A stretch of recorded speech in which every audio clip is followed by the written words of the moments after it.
ಎಲ್ರಿಗೂ ನಮಸ್ಕಾರ. ಶ್ರೀವಾರಿ ನಾಲೆಜ್ ಚಾನಲ್ಗೆ ರಾಮಾಯಣವನ್ನು ಸಂಕ್ಷಿಪ್ತವಾಗಿ ಹೇಳಬೇಕು ಕೇಳಬೇಕು ಅಂತ ಎಲ್ರಿಗೂ ಆಸೆ ಇರುತ್ತೆ.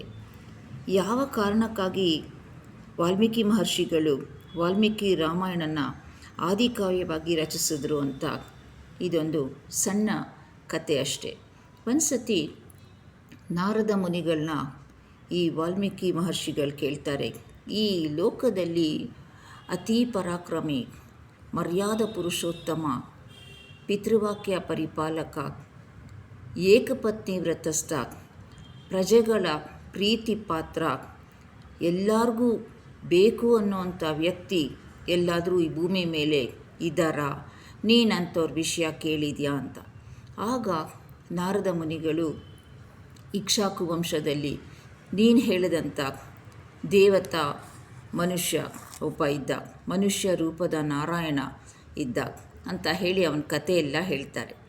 ಆಗ ಈ ವಾಲ್ಮೀಕಿ ಮಹರ್ಷಿಗಳಿಗೆ ನಿಜವಾಗ್ಲೂ ಇದನ್ನು ಒಂದು ಕಾವ್ಯವಾಗಿ ಮಾಡಬೇಕು ಅಂತ ಅನ್ಕೋತಾ ಇರ್ತಾರೆ.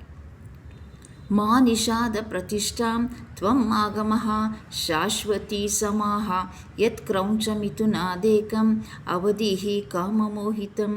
ಏನಪ್ಪ ಈ ಶ್ಲೋಕ ಅಂತ ಹೇಳಿದರೆ, ನಾರದ ಮಹರ್ಷಿಗಳ ಮಾತುಗಳನ್ನೇ ಮೆಲುಕು ಹಾಕ್ಕೊಂಡು ವಾಲ್ಮೀಕಿ ಮಹರ್ಷಿಗಳು ರಾಮಾಯಣ ಕಾವ್ಯನ ಬರೀಲೇಬೇಕು ಅಂತ ಸತ್ಸಂಕಲ್ಪ ಮಾಡಿಕೊಂಡಿದ್ರು.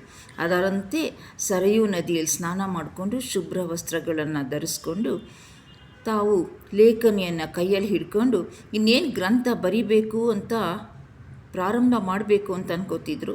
ಅಷ್ಟರಲ್ಲಿ ಅವ್ರ ಕಣ್ಣುಗಳ ಮುಂದೆ ಎರಡು ಪಕ್ಷಿಗಳು ಆನಂದವಾಗಿದ್ದಾಗ ಅದರ ಪೈಕಿ ಗಂಡು ಪಕ್ಷಿಯನ್ನು ಒಬ್ಬ ಬೇಡ ಬಾಣದಿಂದ ಕೊಂದು ಹಾಕಿಬಿಡ್ತಾನೆ. ಆಗ ಅದನ್ನು ನೋಡಿ ವಾಲ್ಮೀಕಿ ಮಹರ್ಷಿಗಳಿಗೆ ಸಿಟ್ಟು ಬಂದುಬಿಡುತ್ತೆ. ಆ ಬೇಡಂಗೆ ಶಾಪ ಕೊಡ್ತಾರೆ, ಎಲೆ ಬೇಡ, ನೀನು ಕಾಮಮೋಹಿತವಾಗಿದ್ದ ಗಂಡು ಪಕ್ಷಿನ ಕೊಂದಾಕ್ಬಿಟ್ಟಿದ್ಯಾ, ಅದಕ್ಕೋಸ್ಕರ ನೀನು ಹೆಚ್ಚು ಕಾಲ ಬದುಕಿರಬಾರ್ದು ಅಂತ ಶಾಪ ಕೊಟ್ಬಿಡ್ತಾರೆ. ಆವಾಗ ತಕ್ಷಣವೇ ಅವ್ರ ಮನಸ್ಸಲ್ಲಿ ಪಶ್ಚಾತ್ತಾಪ ಆಗಿಬಿಡತ್ತೆ. ಅಯ್ಯೋ, ರಾಮಾಯಣ ಬರೆಯೋಕ್ಕೆ ಹೊರಟಿದ್ದ ನನ್ನ ಬಾಯಿಂದ ಈ ಶೋಕರೂಪವಾದ ವಾಕ್ಯ ಬಂದ್ಬಿಡ್ತು. ನೀನು ಹೆಚ್ಚು ಕಾಲ ಬದುಕಬೇಡ ಅಂತ ಹೇಳೋದು ಒಂದು ಶೋಕವಾದಂಥ ಪದಗಳು ಅಂತ ಅದನ್ನೇ ಯೋಚನೆ ಮಾಡ್ಕೊಂಡು ದುಃಖ ಪಡ್ತಿರ್ತಾರೆ.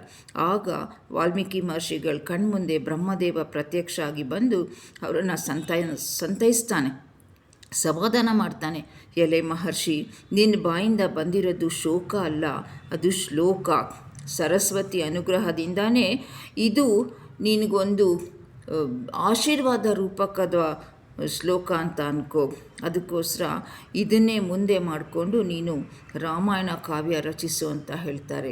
ಹಾಗಾಗಿ ಆವಾಗ ವಾಲ್ಮೀಕಿ ಮಹರ್ಷಿಗಳು ಅದನ್ನು ಬರೆಯೋಕ್ಕೆ ಶುರು ಮಾಡ್ತಾರೆ.